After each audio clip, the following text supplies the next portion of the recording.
Nomination ప్రక్రియలో మొదటి రోజున మా మేయర్ గారు అలానే మా డిప్యూటీ మేయర్ గారు ప్రపోజర్ అడ్వకేట్లతో తొలి 2 సెట్లు నామినేషన్లు వేయడం జరిగింది. ఇప్పటివరకు ఎన్నికల ప్రచారం అంతా కూడా బాగా తిరుపతి నగరంలో వైఎస్ఆర్ కాంగ్రెస్ పార్టీ పెద్ద ఎత్తున చేపట్టింది.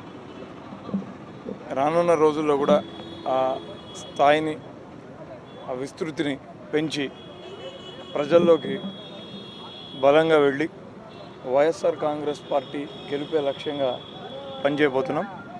ఖచ్చితంగా ఈ రాష్ట్రానికి రెండవసారి ముఖ్యమంత్రిగా వైఎస్ జగన్మోహన్ రెడ్డి గారు ప్రమాణ స్వీకారం చేయబోతున్నారు.